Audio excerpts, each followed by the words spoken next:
Hey everyone, my name is Vyom Upadhyay, part of the SIM board of directors.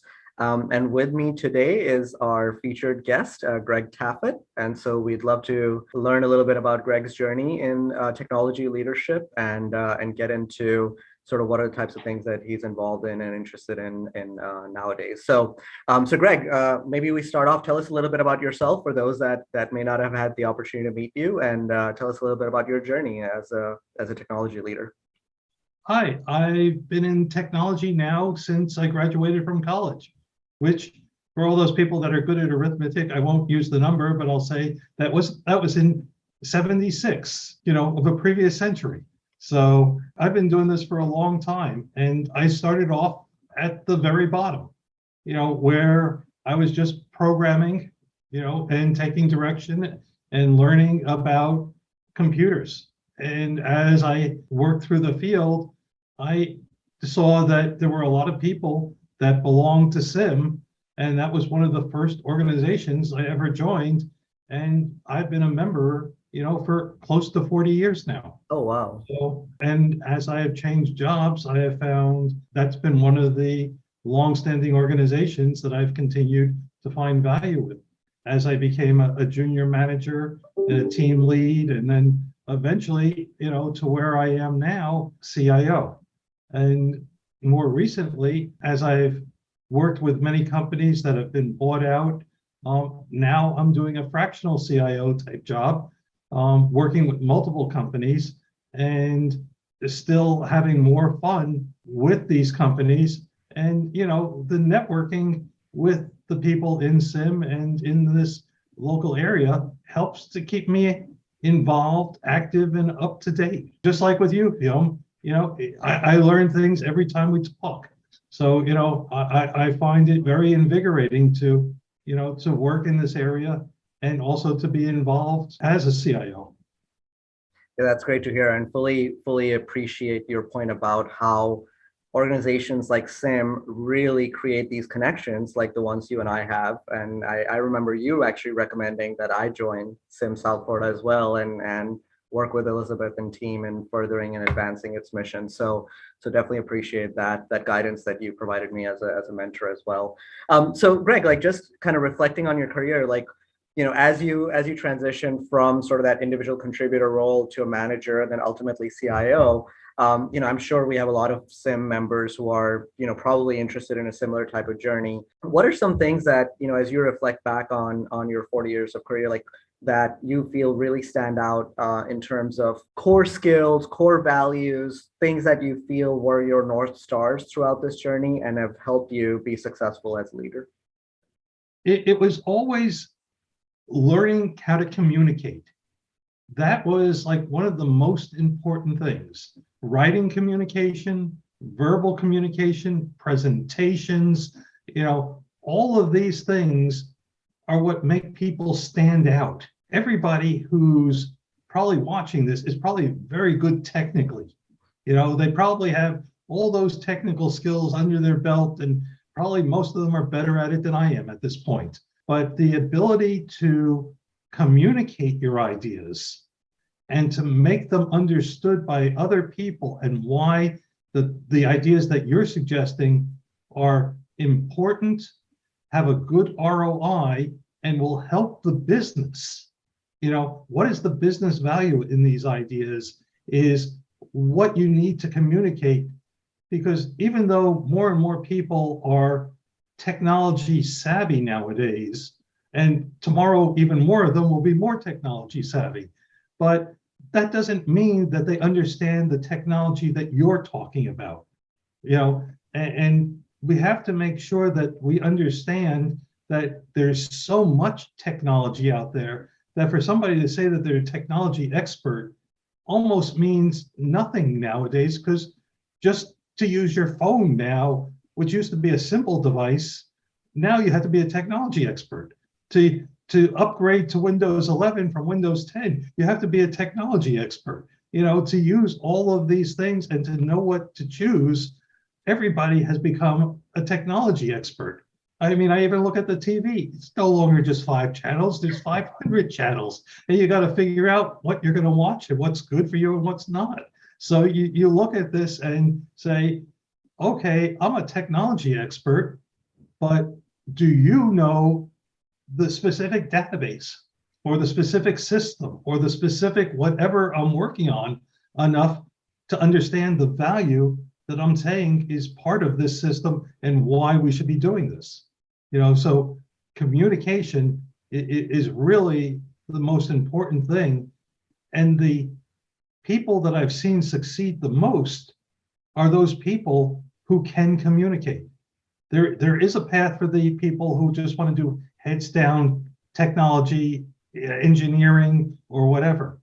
But the people who become the CIOs, the people who can become the regional directors and the global managers are the people who can understand what those people are doing that work for them and communicate it to all the other business people.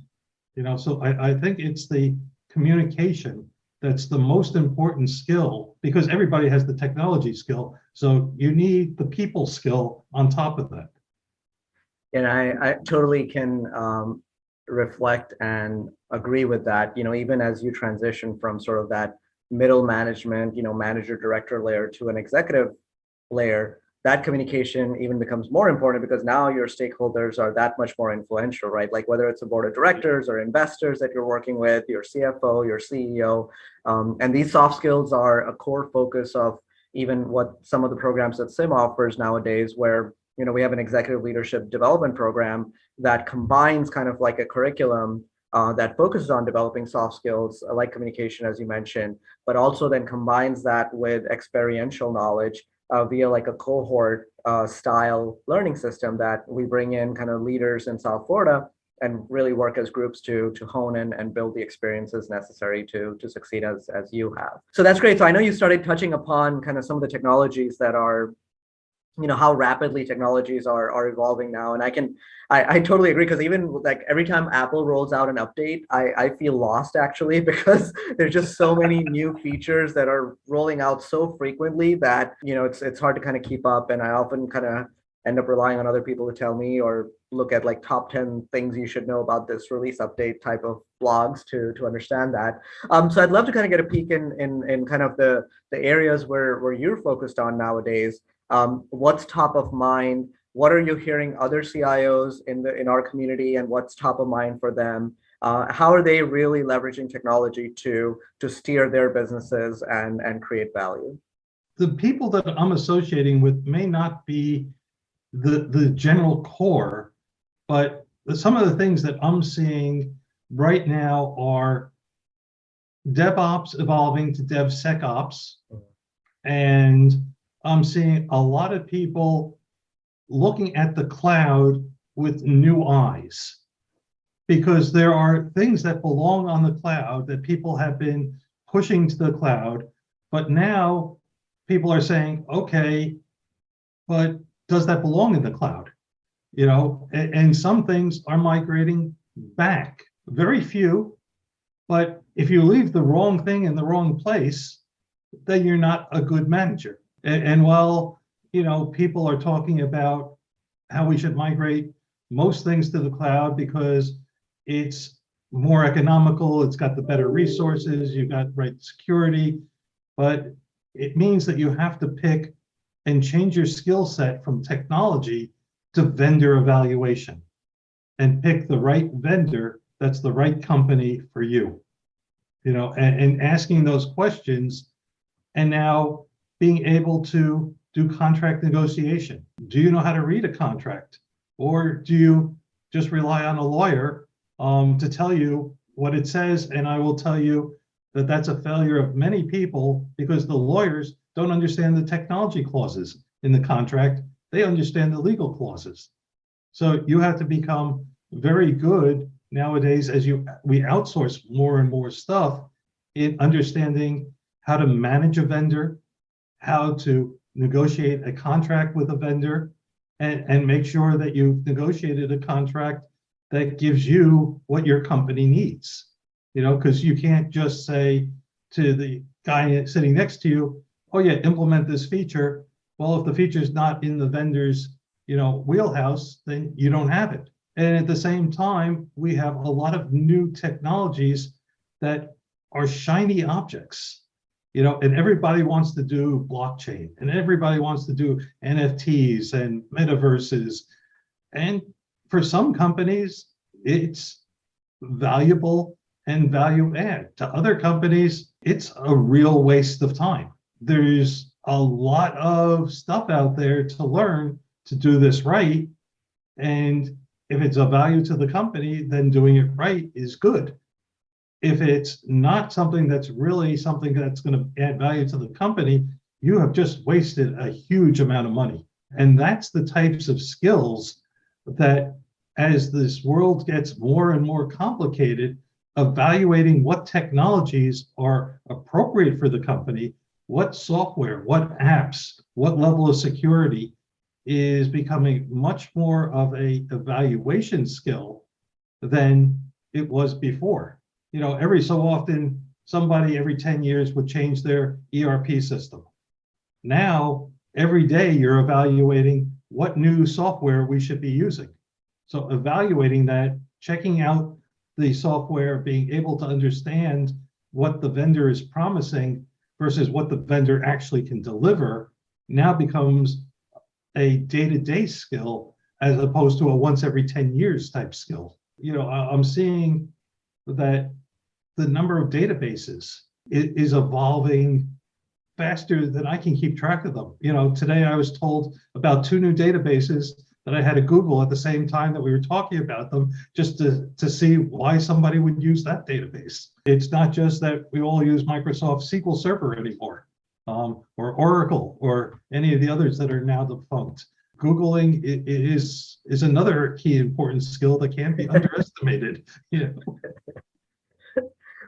Well said, well said. And I think, even as you were talking through kind of some of these emergent trends and kind of what's on top of mind of CIOs and business leaders that you work with, it kept coming back to that core message that you have of like, are you as a leader able to understand the value that your company creates? And are you able to understand technology and how that contributes to that value? And then finally, are you able to communicate that right at all the right levels for people who are working for you and people you're working for and who's writing the check and all of the above. So it's a great perspective, Greg. I really appreciate this kind of very mini short interview, for the audience of the newsletter and all existing and future members of SIM South Florida. Greg's, kind of one of our key leaders in the organization, and I think that opportunities to network with leaders like him are part of the value proposition of SIM as you work on your leadership journey and build the skill sets and experience needed to be successful in today's